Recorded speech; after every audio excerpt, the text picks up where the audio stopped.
Okey. Nampak jelas saya punya nota ni? Nampak Ustaz. Alhamdulillah. Bismillahirrahmanirrahim. Assalamualaikum warahmatullahi taala wabarakatuh. Alhamdulillah rabbil alamin wassalatu wassalamu ala asyrafil anbiya'i wal mursalin sayyidina Muhammad wa ala alihi wa sahbihi ajma'in.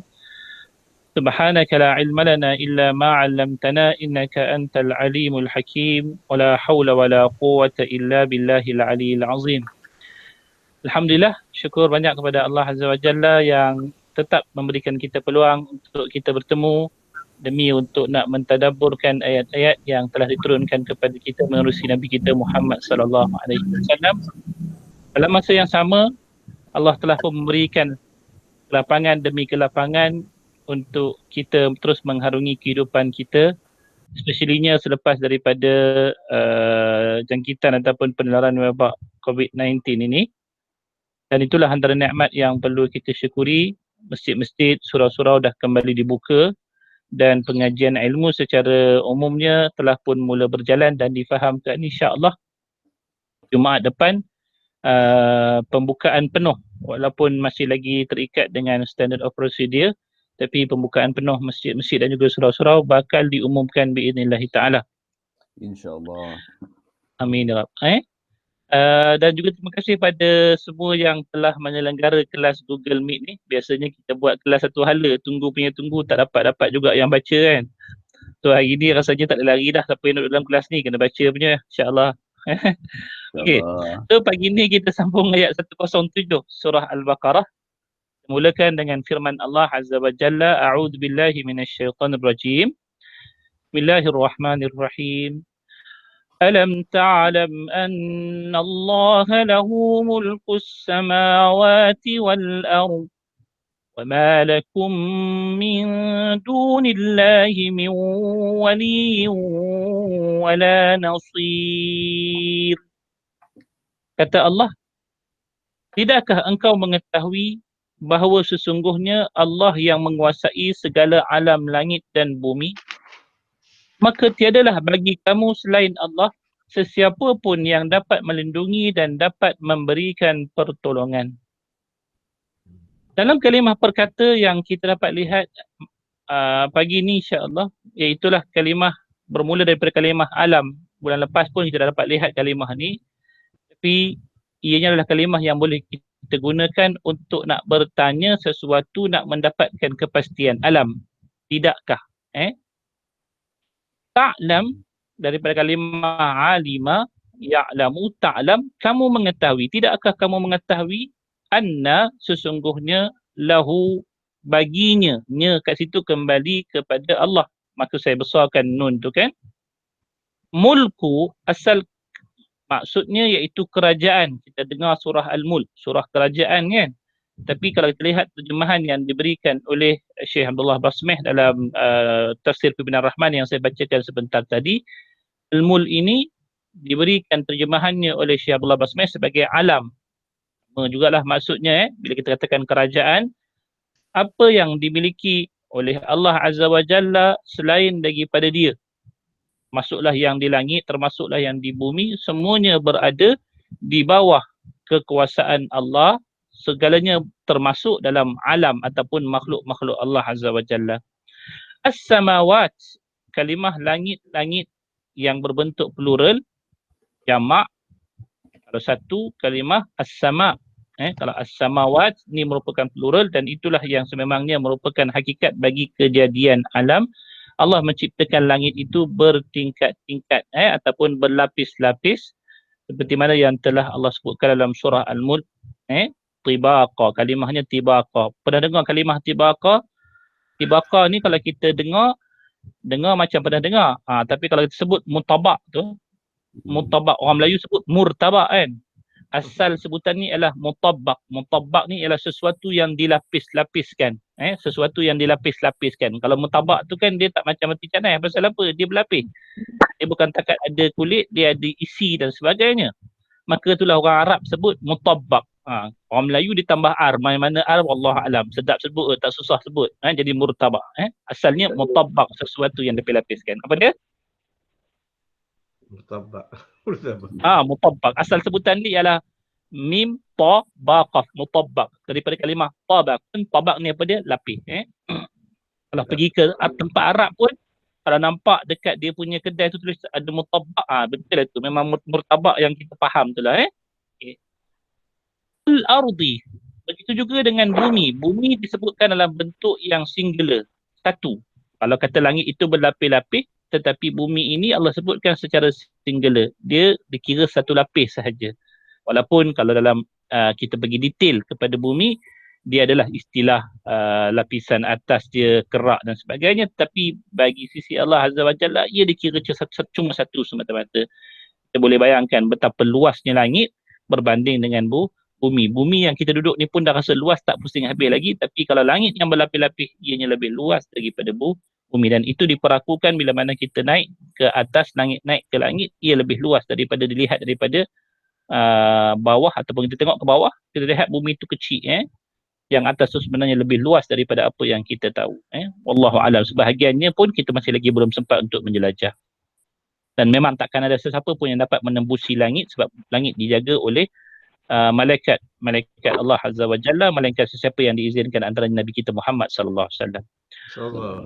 Ayat berikutnya, wama, kalimah wama dan tidaklah. Ma yang saya pernah sebutkan sebelum daripada ini dalam Al-Quran, dia ada beberapa jenis. Antaranya ma mausulah. Ma mausulah ni apa dia? Perkataan dan apa. Tapi kalau di sini, ma di sini ialah ma nafiyah. Wama.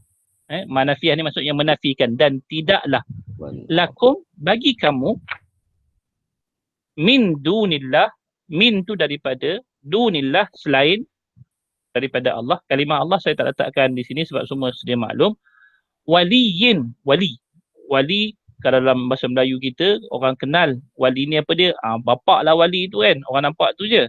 Sedangkan asal kepada kalimah wali ni bukan sekadar bapak, tetapi pelindung. Orang yang melindungi. Sesuatu yang melindungi. Bagi kita, Allah lah pelindung kita yang sebenar. Kita pakai apa pun sebagai pelindung kita, ke ayah kita, ke baju besi, ke baju kalis peluru ke, ianya tidak sampai ke tahap wali. Wali ini merupakan sesuatu yang sememangnya bertanggungjawab untuk melindungi, semacam yang diberikan kepada si ayah bila mana dia menjadi wali, bukan seronok-seronok nak menikah anak sahaja, tetapi dia mesti menjadi pelindung yang sebenar bagi anak-anaknya, terutamanya anak-anak perempuan dia. Wala nasir, dan tidaklah juga nasir, penolong. Kalimah yang dikatakan nasir ni sesuatu yang menolong. Sesuatu yang menolong, maka itu yang dikatakan nasir. Nasiruddin, yang menolong akan agama. Itu nama orang yang popular contohnya. Maka kalimah nasir ni adalah merupakan penolong. Allah kata tidaklah bagi kamu selain daripada Allah adanya wali dan juga adanya penolong. Kita pergi tengok kepada tafsir ayat ini. Tafsir ayat ni, kalau kita nak kaitkan ataupun kita nak faham, kita kena kaitkan dengan ayat yang sebelum daripadanya, 106. Siapa yang ikut kelas bulan lepas, kita tentu ingat bahawasanya ayat yang lepas menerangkan dalam hukum yang telah diturunkan oleh Allah, ada satu part yang bernama ataupun ada satu ilmu yang dinamakan sebagai ilmu nasikh wal mansukh, sesuatu yang menasahkan dan sesuatu yang dinasahkan. Kata terbitan dia ilmu nasakh. Ilmu nasakh ni apa dia? Ilmu yang menceritakan kepada kita dalam hukum-hukum yang pernah diturunkan oleh Allah satu ketika dahulu, iaitu pada zaman Nabi SAW, berlakunya apa yang dikatakan nasikh dan juga mansukh. Dan saya harap semua jelas bahawasanya hukum nasikh dan juga mansukh ini hanyalah berlaku pada zaman Nabi semata-mata dan tidak lagi berlaku selepas daripada zaman Nabi. Kenapa? Sebab dia ada beberapa syarat yang telah kita kongsikan bulan lepas. Antaranya yang dinasahkan itu hanyalah daripada jenis hukum-hukum syarak, tidak yang lain daripadanya. Bab akidah tidak dinasahkan. Cerita-cerita umat yang terdahulu tidak dinasahkan. Perkhabaran-perkhabaran yang umum tidak melibatkan hukum tidak dinasahkan. Yang melibatkan nasah hanyalah beberapa hukum yang telah disebutkan dalam kitab-kitab ulum Quran, antaranya kitab Al-Itqan karangan Al-Imam Jalaluddin As-Suyuti rahmatullahi alaih. Dia menyenaraikan 20 tempat dalam Al-Quran yang mengalami keadaan nasakh dengan beberapa contoh yang telah datangkan daripada ayat-ayat Al-Quran. Maka apa yang kita dapat daripada bulan lepas tu, kita bawakan kepada perbincangan hari ini. Bila mana Allah Azza wa Jalla mengkhabarkan adanya nasakh, maka di sana ada satu kelompok manusia yang dikenali sebagai penentang Allah sepanjang zaman, iaitulah golongan Yahudi yang memang terkenal apa sahaja yang Allah bawa datang, maka mereka pasti akan menolaknya, pasti akan membangkangnya. Lalu bila mana Allah kata dalam hukum Islam yang Allah tetapkan adanya hukum nasikh dan juga mansukh ini, maka orang Yahudi lah menjadi penentang utama kepada perkara tersebut. Kita tahu nasikh dan juga mansukh ini datang dalam hukum Islam sebagai satu hikmah daripada Allah, antaranya bagi tujuan keringanan kepada umat Nabi Muhammad sallallahu alaihi wasallam. Contoh yang paling mudah iaitu bagaimana perintah yang awal daripada Allah untuk umat akhir zaman ini, umat Muhammad ini bersolat 50 waktu. Kalau ikut apa saja perintah Allah, tidak akan berlaku sama sekali bantahan ataupun tidak akan berlaku sama sekali kita kata manusia yang tidak boleh taat. Tetapi Allah Azza wa Jalla memahami akan keupayaan umat akhir zaman ini, sehinggalah datangnya sebab-sebab yang menyusul selepas daripada itu. Walaupun kita kata Nabi SAW datang bertemu dengan Allah memohon keringanan, tetapi itu hanyalah sebagai sebab.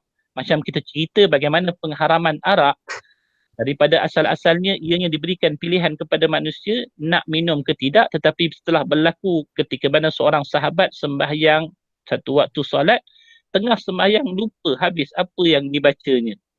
Disebabkan apa? Sebabkan oleh arak. Maka datanglah sebab tersebut yang mengiringi pensyariatan hukum yang baru, iaitu larangan untuk minum arak sewaktu salat. Sehinggalah datangnya larangan secara menyeluruh. Itu proses-proses nasakh yang telah berlaku sebelum daripada ni. Bila mana orang Yahudi membantah, mereka memberikan alasan yang banyak. Kalau siapa yang ingat lagi apakah alasan yang diberikan oleh orang Yahudi ketika mana mereka menyatakan bahawasanya tak patut nasikh dan juga mansukh ni ada. Ada siapa-siapa ingat lagi?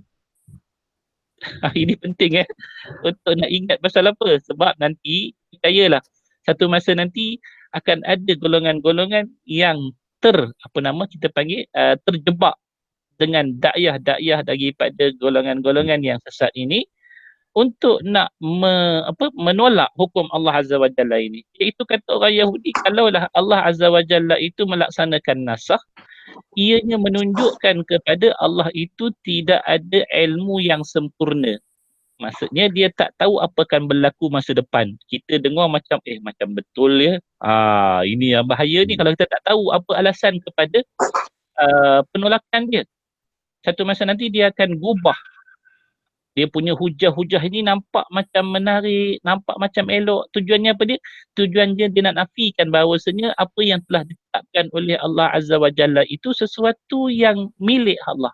Hak Allah. Allah nak batalkan ke, Allah nak ganti baru ke, itu hak Allah.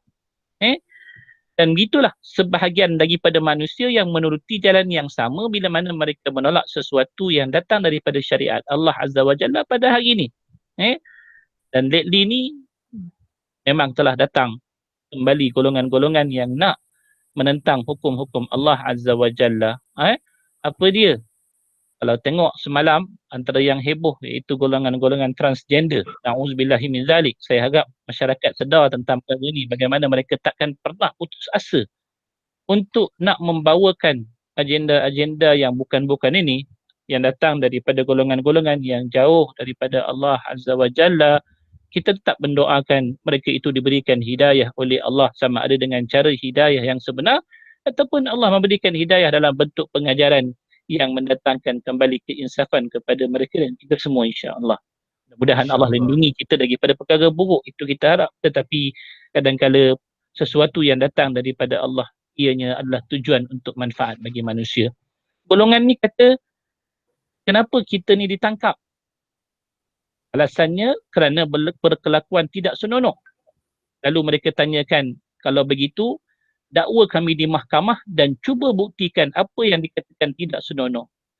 Nampak gayanya kita akan terkena balik. Pasal apa? Sebab kelalaian kita sebelum daripada ni membenarkan bahagian daripada perlakuan manusia untuk tampil di khalayak dalam keadaan kita tidak membantahnya.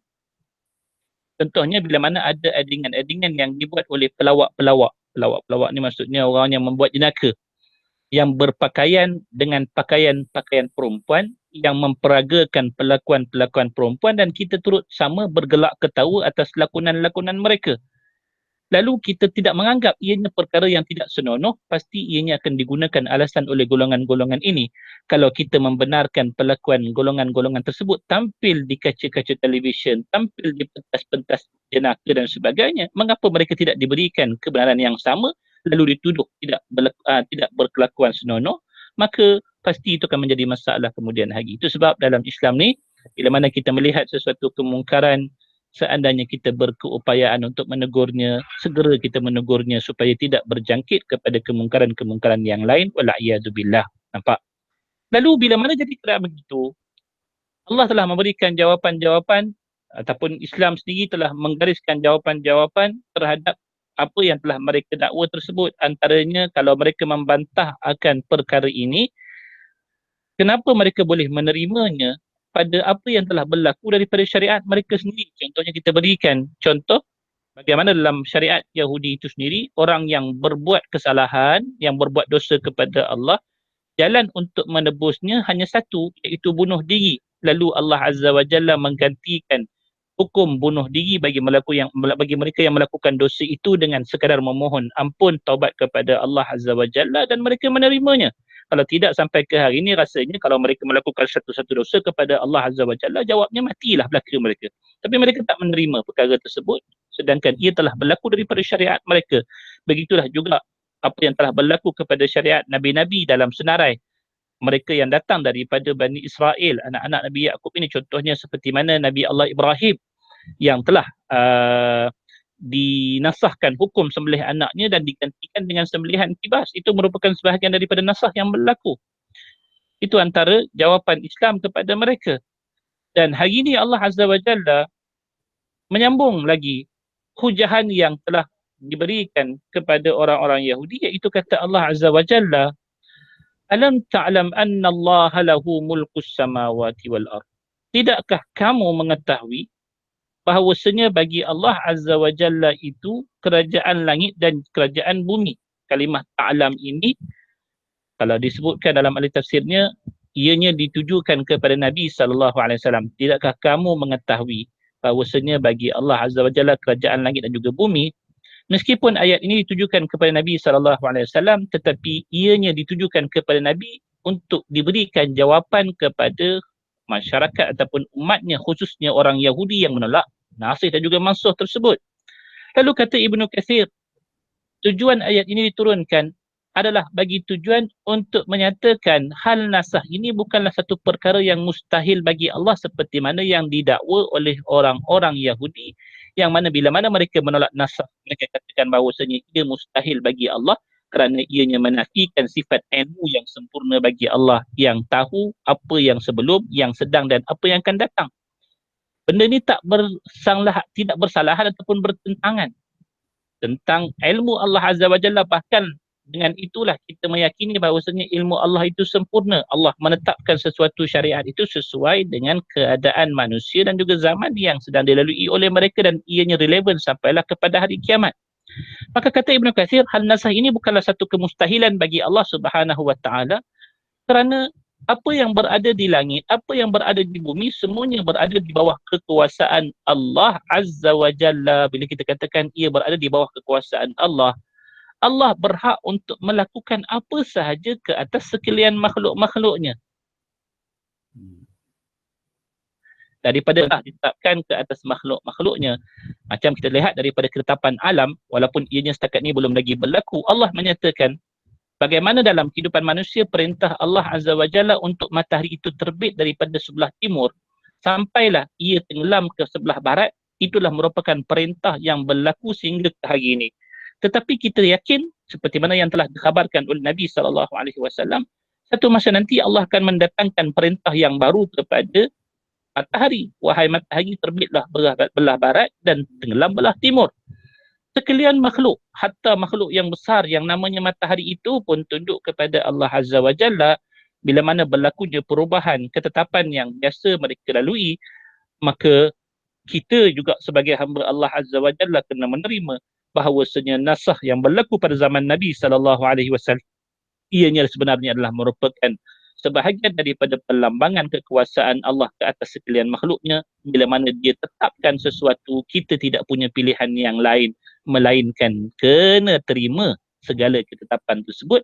Seperti mana dalam firman Allah pada suratul Ahzab, Allah menyatakan, وَمَا كَانَ لِمُؤْمِنٍ وَلَا مُؤْمِنَةٍ إِذَا قَضَى اللَّهُ وَرَسُولُهُ أَمْرًا ayyakuna lahumul khiyaratu min amrihim. Tidaklah sepatutnya bagi orang lelaki dan beriman, orang lelaki yang beriman dan orang perempuan yang beriman, bila mana Allah telah menetapkan akan sesuatu bagi diri mereka, maka mereka menyatakan kami punya pilihan yang lain daripada apa yang telah ditetapkan oleh Allah. Katalah kita melihat daripada hukum-hukum yang telah didatangkan oleh Allah, meskipun Allah menyebutkan ianya mengandungi kebaikan, tapi ada yang mungkin melihat ianya sebagai sesuatu yang bukan mendatangkan keringanan, bahkan mendatangkan keberatan. Contohnya, kalau sebelum ini kami boleh minum arak, kenapa sekarang kami tak boleh minum? Dia rasa berat. Sedangkan perkara tersebut tak sepatutnya dipersoalkan oleh mana-mana manusia. Janji Allah itu adalah janji yang pasti. Bila mana Allah menetapkan sesuatu hukum kata Allah, dia akan mendatangkan sesuatu yang sekurang-kurangnya sama seperti mana hukum asal, ataupun ianya lebih baik daripada hukum asal. Walaupun akal manusia mungkin di saat ketika mana melihat sesuatu hukum itu, mereka berhadapan dengan masalah untuk mencari hikmah padanya, tetapi hakikat sebenar pada apa yang telah ditetapkan hikmah yang sangat-sangat besar. Sedangkan yang lain daripada Allah tidak memiliki sebarang kekuasaan. Siapa kita untuk nak menentukan sesuatu ke atas seluruh alam ini?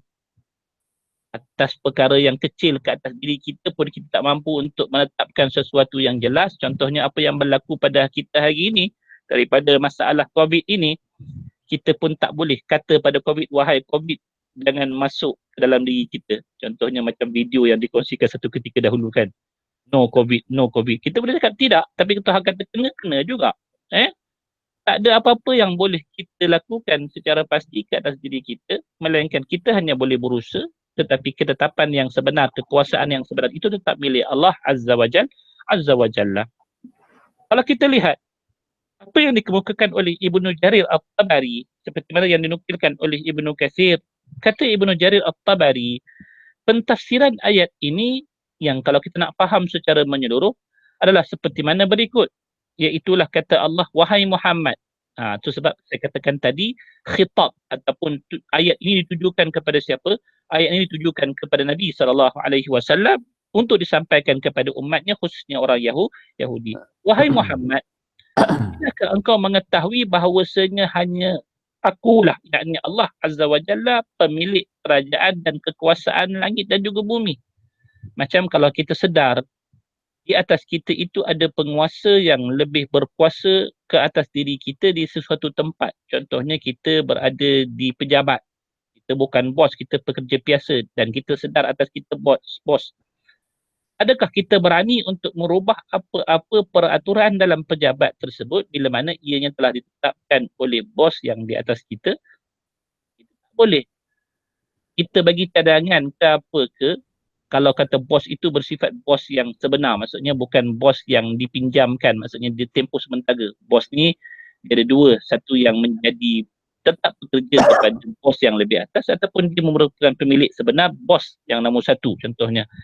Maka kalau kita kata kalau dia bos yang sementara ni, kita boleh bincang, boleh tukar sebagainya. Tapi kalau kata bos yang memang dia adalah penguasa yang tetap, kebiasaannya dia akan menggunakan kuasa veto dia, apa yang ditetapkan demi kebaikan milik dia, syarikat milik dia, maka kita kena mentaatinya tanpa sebarang rungutan dan sebagainya. Meskipun di sana tetap berlaku apa yang dikatakan perbincangan dan sebagainya, sebab itu pada kadar manusia ni kita kata sebenarnya pada level kita ni adalah sama sahaja. Tapi bila mana Tuhan Allah Azza wa Jalla yang bertindak sebagai bos bagi seluruh alam ini, hatta yang di langit maupun yang di bumi, maka sepatutnya kita sedar kerajaan dan juga kekuasaan di atas langit dan bumi itu hanyalah milik Allah, tidak yang lain lagi padanya. Di dalamnya aku putuskan segala sesuatu sesuai dengan kehendak Allah. Dan bila mana Allah berkehendak, itulah yang berlaku. Kita tahu. Idza qada amran fa innama yaqulu lahu kun fayakun. Bila mana Allah Azza wa Jalla telah menetapkan akan sesuatu dan ingin melaksanakannya, maka cukup dengan Allah menyatakan kun, maka jadilah akan ia. Di sanalah aku mengeluarkan perintah dan juga larangan, juga menasah serta mengganti serta merubah hukum-hukum yang aku perlakukan di tengah-tengah hamba-Ku sesuai kehendakku jika aku mengkehendaki. Lalu bila mana kita lihat kepada hukum-hukum yang berubah, kesemuanya berada di bawah iradatullah, kehendak Allah Azza wa Jalla. Kata Ibnu Jarir At-Tabari lagi berkenaan tentang ayat ini, meskipun ayat ini ditujukan kepada Nabi Muhammad seperti mana yang saya sebutkan di awal tadi, tetapi tujuannya ialah untuk mengkhabarkan kepada kita semua berkenaan tentang keagungan Allah dan keesaan dia. Tujuannya untuk nak menafikan dakwaan orang-orang Yahudi yang konon-kononnya bila mana kita menerima hukum nasakh, kita merendah-rendahkan kekuasaan Allah, kemuliaan Allah khususnya pada bab ilmunya. Maka ayat inilah, bila mana Allah Azza wa Jalla mendatangkan ia lebih kuat berbanding dengan hujah yang didatangkan oleh orang Yahudi yang meletakkan sangkaan semata-mata, sedangkan Allah sendiri menisbahkan perlakuan ataupun hukum nasakh ini berlaku, ianya adalah sebahagian daripada pembuktian tentang kekuasaan Allah. Apa yang Allah nak, dia boleh suruh apa saja ke atas manusia dan kita tak berhak untuk menolaknya sama sekali. Maka tujuan ayat ini juga, kata Ibnu Jarir At-Tabari, ianya adalah bagi tujuan nak mendustakan orang-orang Yahudi yang mengingkari nasakh, iaitu yang mengingkari hukum dihapuskan hukum tertentu ataupun digantikan ataupun dirubah ke arah yang lebih baik hukum-hukum ini, demi kerana alasan yang mereka kemukakan juga, iaitulah mereka kata kami masih lagi berpegang dengan Taurah, maka kami tak nak terima hukum nasakh. Sebab kalau mereka menerima hukum nasakh, jawabnya mereka terpaksa meninggalkan Taurah dan terpaksa berpegang dengan Al-Quran yang selama ni mereka jadikan sebagai penentang yang ataupun mereka sesuatu yang ditentang disebabkan oleh Nabi yang dianggap mereka bukan daripada kalangan mereka, ataupun sebenarnya ialah daripada kedigilan mereka untuk menerima kebenaran tersebut. Mereka juga terpaksa tolak kenabian Nabi Isa, disebabkan kalau Nabi Isa itu datang selepas Nabi Musa, mana kata kalau mereka menerima nasakh, jawabnya mereka terpaksa menerima Injil,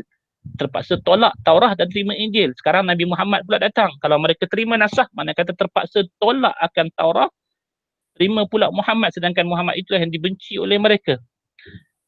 Ini kerana keduanya datang dengan membawa beberapa perubahan dari sisi Allah. Maksudnya keduanya itu apa dia? Keduanya itu kitab Injil datang kali pertama selepas daripada Taurah, menolak ataupun kita kata bukan menolak, kita kata menghapuskan syariat sebelum daripada itu. Mereka terpaksa terima pula syariat yang baru, iaitu syariat Nabi Isa, Injil. Dan datang pula selepas daripada itu yang keduanya, iaitu Al-Quran, yang membawa perubahan daripada sisi Allah untuk nak merubah hukum-hukum yang terkandung dalam Taurat. Kenapa diubah hukum-hukum tersebut? Supaya ia bersesuaian dengan keadaan zaman sampai bila-bila. Antara hukum-hukum Taurat yang telah diubah, contohnya orang-orang Yahudi dalam Taurah, mereka itu diharamkan daripada memakan daging-daging yang mengandungi lemak. Kalau dalam Quran Allah sebut, walal ladzina hadu haramna kulli dhufur wa minal baqri wal ghanami haramna alaihim shuhumahuma illa ma hamalat dhuhuruhuma awil hawaya aw makhtalta bi'adh. Allah kata ke atas orang-orang Yahudi, diharamkan bagi mereka binatang-binatang yang kita kata yang memiliki apa saja yang memiliki dipanggil kuku yang ada ni, istilah kita panggil kalau kata binatang ada kuku tajam tu kan, tak boleh, binatang tu tak boleh makan, orang-orang Yahudi tak boleh makan. Begitu juga diharamkan ke atas mereka lemak-lemak, tak boleh makan lemak, melainkan apa yang lekat pada daging dan apa yang lekat pada tulang sahaja. Bayangkan kalau kata nak pisahkan lemak tu, memang tak boleh langsung mereka makan. Itu asal dalam kitab Taurah. Tapi bagi kita, kita kata Allah kata makanlah apa saja yang baik-baik, apa saja yang elok-elok, silakan makan. Yang tak boleh makan benda yang haram, babi, anjing dan sebagainya, benda-benda yang buruk dan sebagainya. Begitu juga dengan kita kata perkara yang mendatangkan mudarat. So datang perubahan tersebut, ianya bagi tujuan keringanan yang lebih baik untuk umat Nabi Muhammad SAW ini hidup di atas muka bumi sampailah hari kiamat dan boleh digunakan bagi tujuan-tujuan yang mendatangkan manfaat. Lalu dalam ayat inilah Allah memberitahukan kepada mereka bahawa kerajaan dan kekuasaan atas langit dan bumi ini hanyalah milik Allah. Semuanya, semua makhluk berada di bawah kekuasaan Allah Azza wa Jalla. Bila mana tujuan Allah bagi tahu ni, kita faham Allah nak suruh kita tunduk, patuh. Jalankan je lah perintah yang Allah suruh tersebut. Jangan banyak komen. Hari ni macam-macam juga yang komen. Bila mana ketetapan-ketetapan berkenaan tentang peraturan-peraturan khususnya bagi menjauhkan diri kita daripada wabak-wabak ni kan. Nabi SAW tak bagi pergi tempat-tempat yang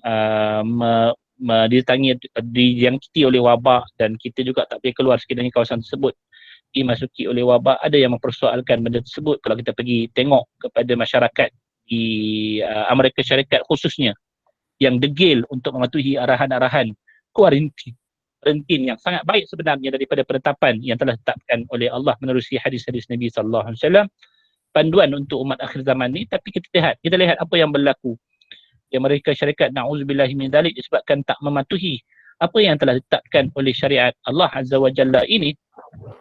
Kadar jangkitan yang berlaku di sana satu hari sampai mencecah 52,000. Kita kalau lihat, na'udzubillahi min dzalik, angka tu naik daripada keadaan sekarang, satu angka naik ke dua angka pun kita dah risau bimbang. Macam mana masyarakat di sana, na'udzubillahi min dzalik, dan keadaan ataupun kadar kematian yang sangat-sangat tinggi yang berlaku di sana. Ianya mengingatkan kepada kita sebenarnya kita makhluk harus tunduk dan patuh menjalankan perintah-perintah Allah dan juga perintah Rasulnya sallallahu alaihi wasallam demi kemaslahatan diri kita. Maka berkenaan dengan hal tersebut, penulis siapa dia itu Ibnu Katsir menyatakan yang membawa orang Yahudi membahaskan masalah nasakh ini ianya tidak lain tidak bukan hanyalah semata-mata kerana kekufuran dan juga keingkaran mereka terhadap adanya nasakh, bukan kerana hujah-hujah yang datangkan sangat. Sebab kita tahu setiap hujah yang mereka datangkan itu boleh dipatahkan dengan mudah. Kalau ianya menyentuh tentang kita kata ilmu Allah Azza wa Jalla, Allah tak tahu masa depan, kita kata berapa banyak daripada sesuatu yang diketahui itu boleh direncanakan secara berperingkat. Sesuatu undang-undang itu ditetapkan. Contohnya kita kata kita tahu keupayaan anak-anak kita dalam nak mencerap sesuatu perintah ataupun larangan. Maka kita tahu bila mana kita yang memahami akan biologi si anak ni, kita akan kata okey, untuk peringkat ni kamu sila buat macam ni. Okey, masa depan naik lagi. Masa depan naik lagi. Tidakkah itu berlaku perubahan dalam keadaan kita mengetahui? Itu setakat pengetahuan kita, itu pun sudah boleh merencana beberapa pemeringkatan dalam sesuatu hukum ataupun dalam sesuatu perintah. Apatah lagi Allah yang maha mengetahui sekalian perkara, tidak terlindung daripada Allah segala sesuatu. Bila mana berlaku pemeringkatan dalam perintahnya, maka itu merupakan bukti kepada kebesaran Allah dan juga kekuasaannya. Lalu kaum muslimin secara keseluruhannya, kita umat Islam sepakat ijma' ummah bahawasanya berlakunya nasakh dalam hukum-hukum Allah Ta'ala melainkan golongan-golongan yang sesat, golongan-golongan yang bukan daripada aliran ahli sunnah wal jamaah. Contohnya golongan Mu'tazilah. Golongan Mu'tazilah mereka menerima pakai idea yang dikemukakan oleh orang Yahudi ni untuk menolak berlakunya nasakh, iaitu kata mereka kalaulah benda itu diterima maka ianya menafikan ilmu Allah Azza wa Jalla. Sedangkan kita kata itu hanyalah daripada dapatan akal ataupun kita kata hasil daripada akal manusia memikirkannya. Sedangkan ketetapan itu telah pun ditetapkan oleh Allah secara pasti dalam ayat 106 yang lepas. Tidak sepatutnya sesiapa cuba untuk mentafsirkan ayat 106 lain daripada apa yang telah ditetapkan oleh Nabi SAW dan juga para sahabat serta tabi'in. Itu cerita hari ini. Rasa-rasanya saya harap suara saya ataupun bahasa yang saya gunakan tidaklah terlalu laju dan mudah difahami, insya-Allah. Mana semua okey, boleh faham okey, itu kisahnya. Kita pergi tengok kepada hukum hakam tajwid yang ada, iaitulah kita dapat lihat dalam ayat ni, kita dapat lihat ada 4 hukum di sana yang besar. Itulah pertama kita dapat lihat adanya hukum izhar syafawi. Izhar syafawi kita telah jelaskan berkali-kali, ia berlaku ketika mana mim mati bertemu dengan huruf yang selain daripada huruf mim dan juga ba.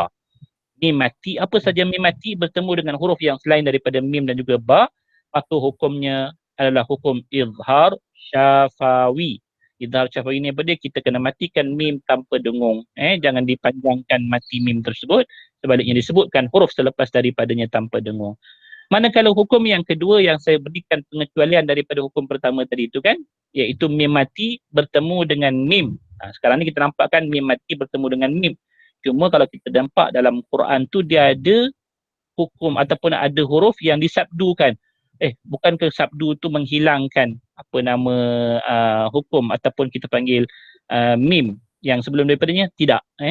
Tetapi bila mana berlakunya idgham dan kita dapat lihat hukum selepas daripadanya itu bersabdu, itu menunjukkan kepada berlakunya satu hukum idgham yang dikenali sebagai idgham kamil. Macam tu juga kalau kita dapat lihat bagi hukum nun mati. Kalau nun mati bertemu dengan apa dia?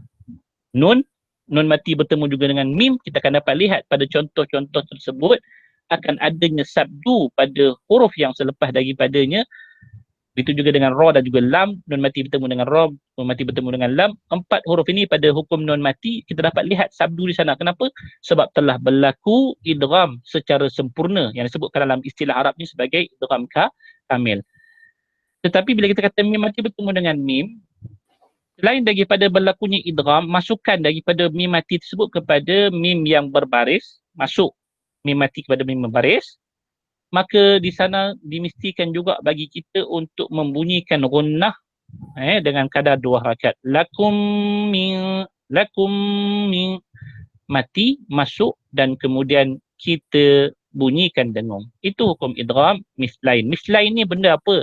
Mislain ni 2 contoh yang serupa. Mim dengan mim. Itu idgham mislain. Idgham yang merupakan 2 contoh yang serupa. Mim mati bertemu dengan mim. Manakala yang ketiga, kita dapat lihat hukum di sana iaitulah hukum ikhfa hakiki. Ikhfa hakiki ni hukum dalam nun mati. Nun mati yang bertemu dengan 15 huruf. Selain daripada huruf-huruf yang 6. Ya, ada yang tanya? Tak ada. Okey. Nun mati yang bertemu selain daripada huruf-huruf izhar yang 6, lain daripada huruf-huruf idgham yang 6 dan lain daripada huruf iqlab yang 1, maka baki daripadanya itulah merupakan huruf-huruf yang terlibat sekiranya nun mati ataupun tanwin bertemu dengan 15 huruf tersebut. Jawapannya kita mesti membacanya dengan menyembunyikan nun mati itu kepada makhraj huruf yang selepas daripadanya dan membunyikannya dengan dengung. Contohnya kita baca min dunillah, dibunyi min, bukan baca min. Kalau bunyi min lagi, ketika mana kita bunyikan hukum ini, jawabnya kita tidak membacakan ikhfa dengan betul. Caranya kena sembunyikan nun mati. Dah tak dengar dah bunyi nun mati, yang kita dengar ialah dengung dan kemudian ianya lebih hampir kepada makhraj yang berikutnya iaitu huruf dal. Makhraj huruf dal ialah di belakang gigi atas ni. So bila kita bunyikan dia tu, kita punya lidah dah pergi ke arah dal. Min dunillah. Bunyi ming. Mana nun? Nun dah tak bunyi dah. Nun kalau nak bunyikan nun dia mesti bunyi min. Min tu bunyi nun. Tapi kalau bunyi ming, dia dah pergi kepada bunyi dengung dan dia pergi kepada huruf dal yang selepas daripadanya. Dan yang terakhir dalam hukum tajwid yang dapat kita lihat pagi ini, iaitulah kita ada idgham ma'al gunnah. Nun mati bertemu dengan 4 huruf. Salah satu daripadanya iaitu nun mati ataupun tanwin bertemu dengan waw. Kalau kat sini kita jumpa ada 2 tempat idgham ma'al gunnah. Yang pertama min waliyin, yang kedua waliyyu wala. Berturutan 2 tempat ini termasuk dalam hukum idgham ma'al gunnah. Maka kita harap bila mana kita membacanya, bila sebutkan idgham tu masuk ma'al gunnah berserta dengan dengung. Bila kita bunyikan nun mati bertemu dengan waw ataupun tanwin bertemu dengan waw ini, mestilah kita mendengungkan akannya. Min waliyyin wala nasir. Siapa tak bunyi dengung rugi, sebab dengung itulah antara yang menghasilkan kesedapan pada suara kita dan juga bacaan. Bayangkan kalau orang bila mana dia bercakap dia tak boleh dengung. Macam orang Arab bila mana dia mari Malaysia, Kita suruh dia bunyi dengung, dia tak boleh dia bunyi dengung. Dia tak ada yang namanya G bagi dia. Tapi baca Quran dia boleh lah. Cuma nak cakap tak ada dengung. Orang kata misalnya kita kata cakap kalimah apa yang ada dengung ni. Kita panggil, kita kata parang contohnya. Parang, kita ada parang. Dia tak boleh sebut parang, dia kata paranj. Dia ada jim saja, paranj. Itu saja yang dia boleh buat. Nak bunyi parang tak boleh. Tapi bila sebut dengung dalam Quran dia boleh baca insya-Allah. Tapi untuk yang dikatakan G ni, bila mana kita bunyikan dalam dengung Quran kita ni, insya-Allah dia menghasilkan kesedapan, tapi bukan semua tempat yang perlu kita dengung. Ada setengah tempat yang perlu kita dengung, mana tempat yang kita tak perlu dengung, maka jangan kita dengung, sebab itulah merupakan ketetapan yang telah ditetapkan dalam pembacaan Al-Quran kita. Untuk bahagian yang akhir pada pagi ini, di mana biasa disebabkan kita dah ada semua yang di talian ini, Haji Salim dari Dika nak baca ke ada seorang lagi teman dia yang suka baca tu? Ada. Ketua Ada, Bilal kita. Haji Syarudin ada tu. Haji Syarudin, senyap dia tak bagi keluar. Okey. Boleh on mikrofon bila minta on mikrofon peserta. Kalau dia kata tak ada mikrofon, tinggal hantar ke rumah dia sekejap. Kita tunggu. Okey. So dalam bacaan qiraat bagi ayat ni kita pecahkan kepada dua part. Sebentar saya pecahkan dulu, minta maaf. Yang part pertama ni saya tak pecahkan lagi. Okey. Kita pecahkan kepada dua part untuk memudahkan pembacaan. Sebentar. Muslimat pun ada Ustaz. Muslimat pun nak baca. Kalau muslimat nak baca, okey, kita bagi part pertama ni kepada muslimin, part kedua nanti kita bagi kepada muslimat insya-Allah. Okey, part pertama ni yang kita dapat lihat iaitulah adanya di sana, kat sini sebentar ni pun numbering dia silap. Sekarang nanti salah faham, nanti silap. Dia mesti 6. Dekat sini kita ada untuk potongan yang pertama ni daripada alam ta'lam sampailah wal arni, kita ada 1, 2 sampai 6 wajah. Kita lihat dulu 3 wajah yang pertama. 3 wajah yang pertama iaitulah daripada yang awal qalun. Qalun dia membaca seperti mana bacaan Haf'an Asim. Tak ada apa-apa yang berubah.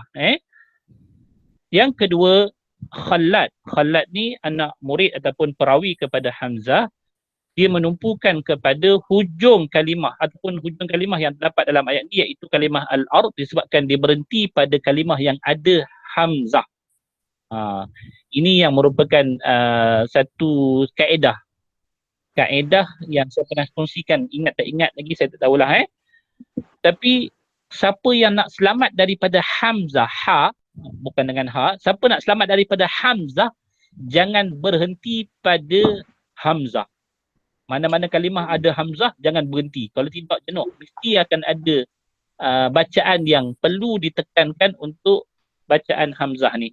So disebabkan kita berhenti pada kalimah yang ada Hamzah, iaitu kalimah al-ar. Kalimah wal-ar ni ada Hamzah kan? Maka di sana anak murid kepada Hamzah, dia ada bacaan yang khusus. Bila mana berhenti pada kalimah yang ada Hamzah, pada kalimah ni dia ada 2 wajah. Iaitu dia akan baca dengan naqal, walau. Contohnya kita baca wal-ar, dia baca dengan gantikan ataupun kita pindahkan baris Hamzah yang berbaris tersebut kepada huruf yang mati sebelum daripadanya.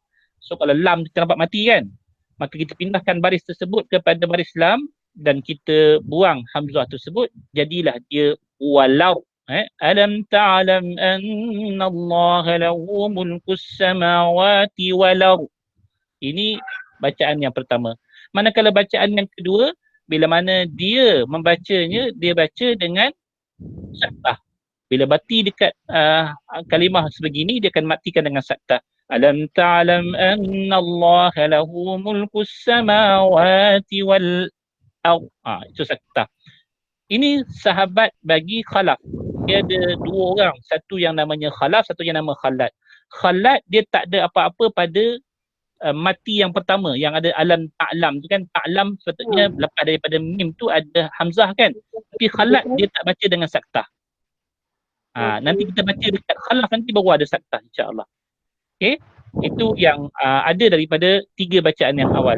Yang kita pergi kepada Ustaz, dia tak payah dia tak payah Hamzah yang alam ta'lam. Itu Khalaf tak baca. Khalaf untuk dipanggil sakin mafsul. Sakin mafsul ni apa dia? Sakin sukun yang terpisah. Dia hanya baca pada sukun yang sama. Yes, sukun yang sama ni, sukun yang sama maksudnya dalam satu kalimah ni dia baca. Okey. Sebab nanti bila mana dia baca pada sakin mafsul, dia akan baca seperti mana bacaan khalaf. Khalaf dah baca maka dia tak perlu baca. Dia baca juga tapi bukan masanya lagi. Dia ada wajah yang lain. Sebab kita baca jamak, jamak ni mana kita himpun seluruh bacaan, apa yang telah dibaca oleh orang lain maka dia tak perlu baca. So sekarang ni kita baca dulu 3 bacaan ni. Siapa nak baca 3 bacaan ni silakan. Okey, saya baca dulu lah Ustaz. Sila. Senang je yang awal ni.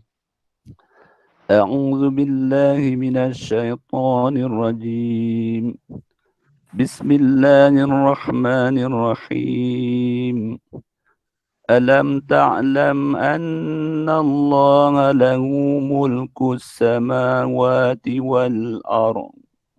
Ini yang pertama lah Ustaz Ini yang pertama, sama macam kita. Yang kedua, kita baca dengan naqal pada al-ard. ألم تعلم أن الله له ملك السماوات والأرض. Betul? ألم تعلم أن الله له ملك السماوات والأرض. Very good. Okey, ini 3 bacaan yang pertama. Bacaan yang berikutnya, kita lihat kepada bacaan warsh. Warsh ni kalau dia bertemu saja dengan mati yang selepas daripadanya ada hamzah, sama juga macam kita kata khalaf, mereka juga pada tempat-tempat begini ada hukumnya. Warsh pasti akan ada hukum pada tempat-tempat sebegini. Iaitu warsh dia akan membaca secara naqal pada dua-dua tempat. Yang pertama, kalau kita lihat kalimah ta'lam tu dia baca dengan apa? Dia gantikan baris hamzah itu kepada mim dan buang hamzahnya. So seolah-olah kita baca alam ta'laman, mim tu dibariskan dari atas, hamzah tu dibuang dan nun tu disabdukan macam biasa. Begitu juga pada kalimah wal ar itu dibaca seperti mana bacaan khalat yang pertama tadi, iaitu walar. Alam ta'lamanna Allah lahu mulkus samawati wal ar. Itu bacaan warsh. Dan juga rakan kepada khalaf, iaitu perawi yang pertama bagi hamzah, Imam Khalaf, dia membaca dengan saktah pada ta'lam, dan ini juga merupakan bacaan kedua bagi Khalaf actually. Khalaf dia baca dengan saktah alam ta'lam anna Allah lahu mulkus samawati wal ard, dan juga dia baca dengan wajah yang berikut yang keenam tu nanti, dia baca dengan saktah pula pada kalimah wal ard. Macam Khalaf pada yang pada dua bacaan yang awal tadi, cuma kat sini dia ada saktah pada ta'lam, pada dua-dua wajah tersebut. So 3 lagi wajah ni adalah penutup bagi ayat ataupun potongan ini. Siapa nak baca untuk potongan yang berikutnya? Silakan. Potongan yang ini. 3 lagi bacaan ni. Silakan. Imam Syarudin ataupun ni Bilal Syarudin ada? Dengar akal suara dia? Tak ada. InsyaAllah. Ada. Ada. Okey, silakan. أعوذ بالله من الشيطان الرجيم ألم تعلم silakan. ألم تعلم أن الله له ألم تعلمن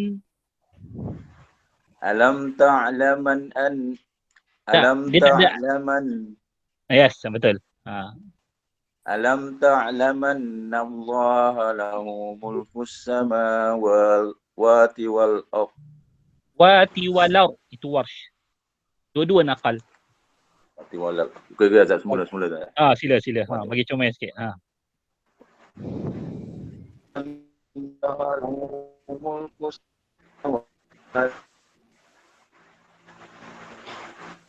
Tenggelam timbul suara dia. Tak dengar suara. Ulang balik. Internet tak berbelok kot. Tak apa, cuba. Tu dah dengar suara? Pelik Sekali lagi. Sekali lagi. Alam ta'laman Allah lahu mulkus samawati. Alam ta'laman Allah. Alam ta'laman Allah ألم تعلم أن الله له ملك السماوات والأرض. Walau. Dua-dua ada nakal. Ini warsh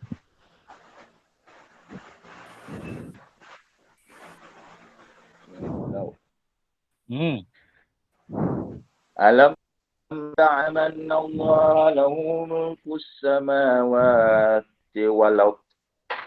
Okey. Itu bacaan warsh. Maksudnya? Okey. Sekarang ni pada tempat yang pertama tu ta'lam tu saktahkan. Yang hujung tu kekalkan nakal. Alam ta'lam anna Allah lahu mulkus samawati wal ard. Ulang. Alam ta'lam Teruskan. anna Allah lahu. Alam ta'lam anna Allah lahu mulku samawati wal ard. Okey. Sekarang ni dua-dua Betul, saktah. Betul. Sekarang ni kedua-dua saktahkan. Alam ta'lam wal ard. Kedua saktah. Wal. Yang last dengan yang ni. Yang last saktah. Alam ta'lam anna Allah lahu mulku samawati wal ard. Saktah sama juga. Wal ard. Yang keenam, wajah yang keenam. Sebab yang pertama tu saktah, yang kedua pun saktah juga. Tadi pertama saktah, yang kedua nakal kan. Sekarang ni kita pertama saktah, kedua pun saktah. Wal ard. Betul. Alam ta'lam anna Allah lahu mulku samawati wal ard. Wal ard. Wal ard. Okey. Dah saktah Okey.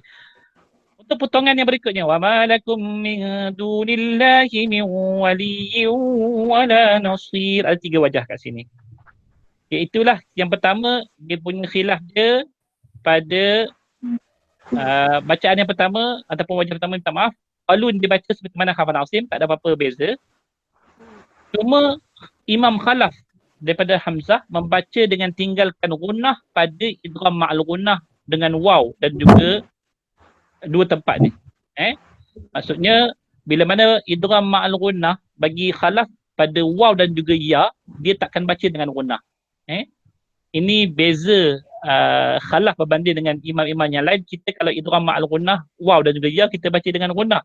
Tapi bagi Khalaf dia tak baca dengan gunnah. So bacaan dia ialah wa ma lakum min dunillahi min wali. Macam sabdu je, jangan baca miu, itu panjang kan, ada bunyi dengung. Cara dia ialah dengan kita masukkan idgham juga, dengan tak idgham tapi tanpa dengung.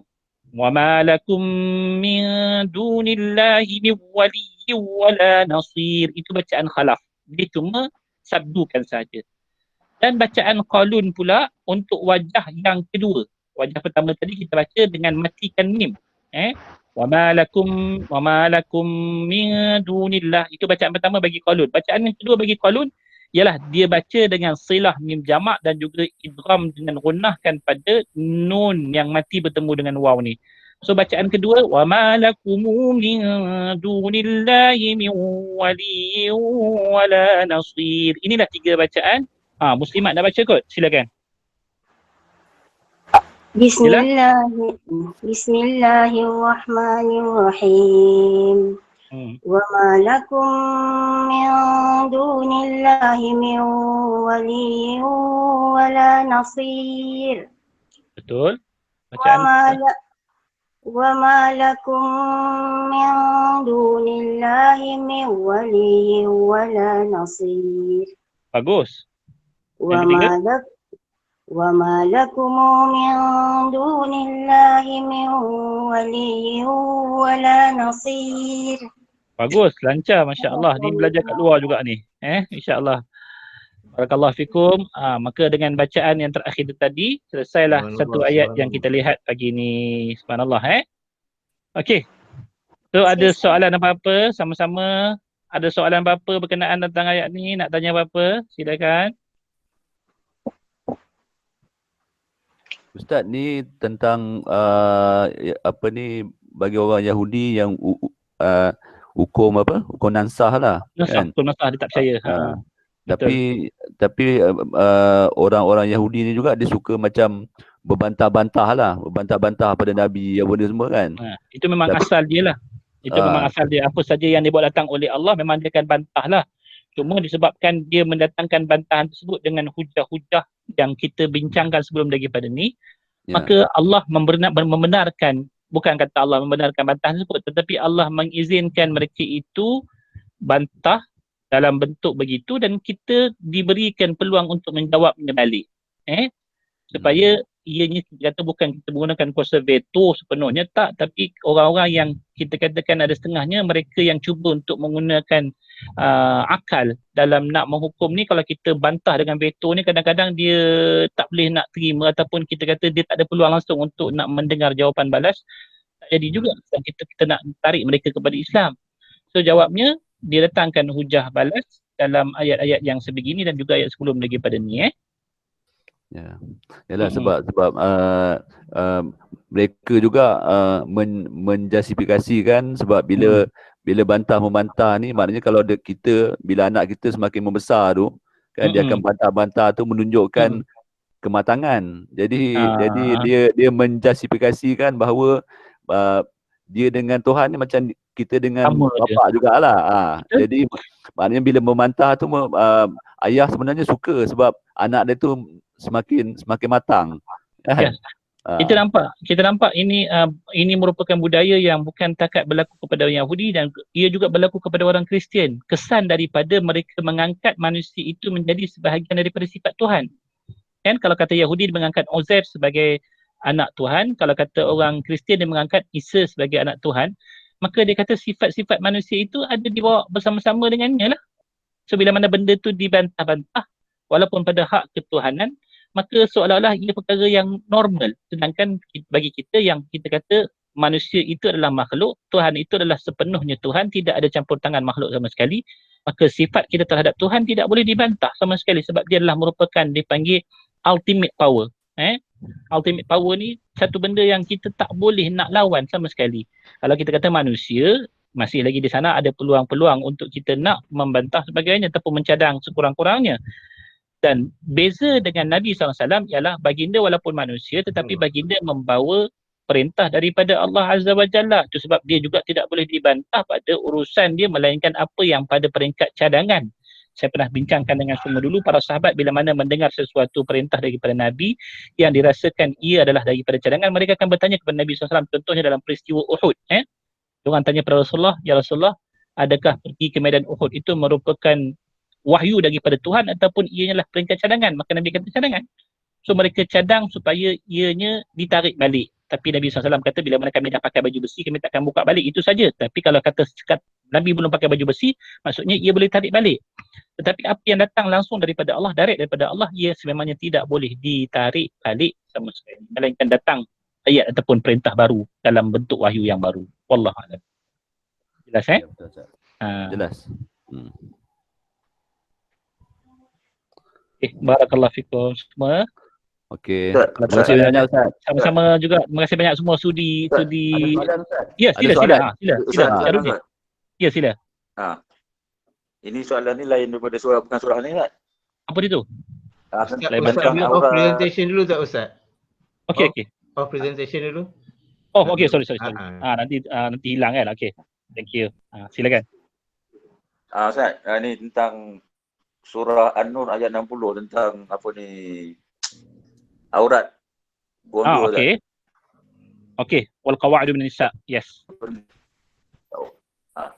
Okey. Boleh. Aurat orang tua, kalau kita baca dekat situ, yang banyak digunakan oleh golongan-golongan liberal ni untuk menghalalkan hijab. Tapi kalau siapa yang tengok ayat 60 tu, dia bukan memberikan kelonggaran secara mutlak. Tetapi kalau kita lihat kepada tafsir, dia ada beberapa syarat yang mesti dipenuhi bersama. Yang pertama, kalimah wal qawaidu minan nisa tu kan, kalau kita perhatikan maksud dia iaitu seorang wanita yang nak diberikan kelonggaran ini, syarat yang pertama adalah daripada kalangan orang tua. Kalau dalam istilah itu, orang tua yang dah bongkok. orang tu dah bongkok ni maksudnya minta maaf lah. Orang tua tu memang dah tak ada rupa dah lah. Kalau kata orang tua tu tegak diri lagi, rasanya ada rupa. Tapi kalau dia dah sampai bongkok tu dah tak boleh nak lurus badan tu kita tahu dia dah jenis orang kata dah tak ada rupa dah pada dia. Itu yang pertama. Yang kedua, dia berikan syarat kat situ, dia kata la yarjuna nikaha. Memang tak ada perasaan lagi nak menikah. Tapi kalau perempuan tua-tua hari ini, silap hari bulan tengok kata laki-laki muda yang teringin lagi menikah, jenis ni memang tak boleh tanggal lagi hijab. Pasal apa? Bila mana dia ada keinginan, nafsu dia ada. Betul. So itu syarat yang kedua. Kemudian Allah berikan yang ketiga, Allah kata falaisa alaihinna junahun. Tidaklah ke atas mereka itu dosa ayyadhna thiyabahun, untuk mereka meletakkan pakaian dimaksudkan sini iaitu hijab yang menyeluruh. Tetapi dalam perbincangan tentang ayat ni ada beberapa pandangan ahli tafsir menyebutkan yang dimaksudkan dengan thiyabahun ini bukan hijab seperti mana hijab manusia biasa, tetapi orang Arab biasanya mereka ada 2 lapis pakaian. Kalau kata perasan orang Arab, dia ada pakai tudung, lepas tu dia ada pakai satu lagi lapis yang hitam atas itu. Maka yang ditanggalkan itu bukan hijab yang biasa menutupi bahagian dada, tetapi sesuatu lapisan yang luar. Tetapi ada yang kata yang dimaksudkan dengan thiyabahun ini ialah hijab yang asas, maksudnya yang pakai tudung dia boleh tanggalkan, dia sekarang pakai kita kata macam hari ni. Kalau orang tua kita zaman-zaman dulu dia pakai selendang. Selendang tu orang kata yang tidaklah secara sempurna, tapi dia masih lagi mengekalkan sifat malu pada diri dia. Itu semata-mata.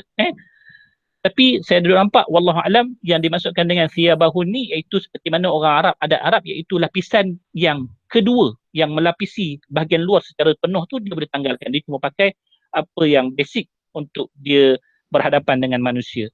Ini kena pergi tengok kepada konteks Arab, sebab ayat ni diturunkan untuk masyarakat Arab walaupun hukumnya menyeluruh. Itu pandangan saya. Dan syarat yang keempat iaitu ghaira mutabarrijatin bidina. Kalaupun dia tak pakai secara sempurna, secara proper hijab tersebut, syarat yang keempat yang perlu dipatuhi iaitu dia tidak berhias-hias. Ini tidak bubuh lipstick merah, bukan main. Tapi nak buka tudung juga. Jangan. Kalaupun kau tu kata dah tua-tua, tapi kalau pakai lipstick, boleh tahan juga orang tengok. So Islam letakkan 4 syarat ni. Namun, dalam 4 syarat yang diletakkan ini, Allah menyebutkan di hujung ayat tersebut, Allah kata wa ayyasta'fifna khairul lahun. Dengan mereka itu menuntut sifat malu untuk diri mereka. Maksudnya walaupun hukum itu diberikan keringanan kepada mereka, dengan mereka mengekalkan hijab atas sifat malu yang ada pada perempuan, kata Allah itu lebih baik. Walaupun ada keringanan, tetapi mengekalkan hijab dengan tujuan mengekalkan sifat malu itu lebih baik. Innallaha sami'un alim, sesungguhnya Allah maha mendengar lagi maha mengetahui. So ayat ni kalau nak dikomparekan dengan golongan-golongan yang mengharuskan tidak mengenakan hijab bagi wanita-wanita muslim disebabkan oleh adanya ayat ini, jawabnya mereka tidak membaca ayat ni secara penuh dan memahaminya pada tuntutan-tuntutan yang disertakan pada keringanan yang diberikan. Sebab ada makcik-makcik yang tak pakai tudung hari ni, selamba dia kata, oh kami belajar kata ayat 60 tu ada keringanan. Okey, keringanan itu bukan keringanan tanpa syarat. Keringanan dia ada syarat. Dalam Islam bila sebutkan keringanan, ia bukan hukum asal macam kita katalah solat kan. Bila mana Allah berikan keringanan untuk kita ringkaskan sembahyang 4 rakaat menjadi 2 rakaat, dia bukan kita kata keringanan yang diberikan membuta begitu. Keringanan, nama keringanan pun kita tahu ia datang daripada cabang hukum asal.